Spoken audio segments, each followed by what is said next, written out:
In this quick guide, we'll show you how to set up your DTFuzion Shaker and get everything aligned for a smooth first run. We'll begin with the basics, getting the unit in place, leveled, and ready for power. Begin by rolling the DTFuzion Shaker into its final position behind your printer.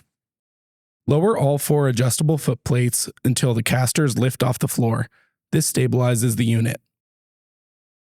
Raise the heater hood. Place the level on top of the frame on the right side of the DTFuzion along the length of the machine under the heater cover. Adjust the caster as needed to level. Place the level on top of the frame on the left side of the DTFuzion along the length of the machine under the heater cover. Adjust the caster as needed to level. Place the level across the exit roller on top of the conveyor at the back of the DTFuzion. Adjust the casters as needed to level. Place the level on top of the powder supply hopper, going the width of the machine. Adjust the caster as needed to level. Make sure you have enough clearance around the machine. About 3 feet of space on the left side for filter access. Enough space on the control panel side to fully open the door. Rear access for removing finished film rolls. And 18 to 20 inches of space in front of the splicing table to operate. Raise the front splicing table and tighten into place. This gives you the clearance you need to align the film coming from your printer.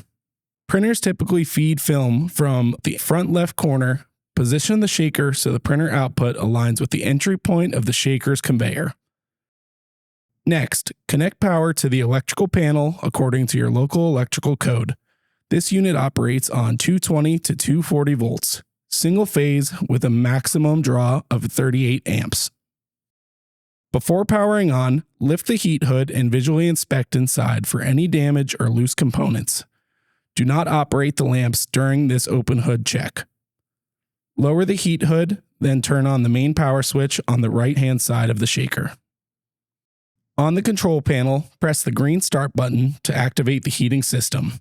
Set the temperature to 275 degrees Fahrenheit, a good starting point for most films. Let the unit run for about 10 minutes to confirm stable heat and proper operation. You'll also see the fume extraction button. Push it one time and the system should start. Push it again and the system should go off. This pulls air through the unit and helps move the film smoothly and sends air through several passive filters and active charcoal. These filters have a useful life of 6 months to 1 year. Remember to turn this off when not processing DTF film. With all covers closed, press the green button again to activate the heating and conveyor system. Place a piece of paper over the optical eye or cover with your hand. The conveyor should begin moving, then stop when the paper clears the sensor or your hand is removed. This confirms the sensor is functioning correctly. Before loading actual film, feed a 8-foot paper leader strip that matches your film width. Run the leader strip from your printer into the shaker and across the conveyor. Lift the heater hood and pull the paper across the conveyor. Continue threading the leader strip all the way to the rear of the shaker. Tape the edge of the leader strip onto the take-up core. Run the paper underneath the core and back up over it. Hand wind the core 1 or 2 revolutions to add tension. Now load your actual DTF film. Rest the film halfway onto the splicing table and use the magnets to hold it in place while taping. Make sure the film is aligned to the shaker's entry point, the edge of the conveyor belt on the left side facing the back of the DTFuzion. Attach the printer output to the leader strip and continue threading until it is secured to the take-up roll. Ensure the printed image will face outward on the take-up roll, with the white ink and adhesive side facing up as it moves through the tunnel. Open the main powder supply hopper. Fill it until the powder sits about 2 inches above the application roller. Add roughly 2 cups of powder to the second hopper, just enough to cover the printed area as it passes underneath. The beater bar will spin automatically and stop whenever the cover is opened. Close the center hopper lid once everything is loaded. DTFuzion powered on. Temperature at 270 to 275 degrees Fahrenheit. Powder loaded in both hoppers. Conveyor and take-up rollers spinning smoothly. Fume extractor set to continuous. All covers closed and safety sensors active.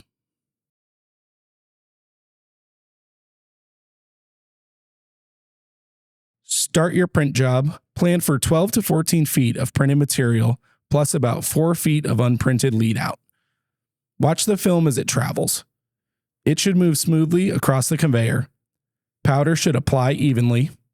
The finished film should rewind onto the take-up roll with the image facing outward. Once everything is running smoothly, your DTFuzion Shaker is fully set up and ready for production. That's it. Your DTFuzion Shaker is now properly set up and ready to use. For more DTF training videos or technical support, visit LexJet.com or contact our team.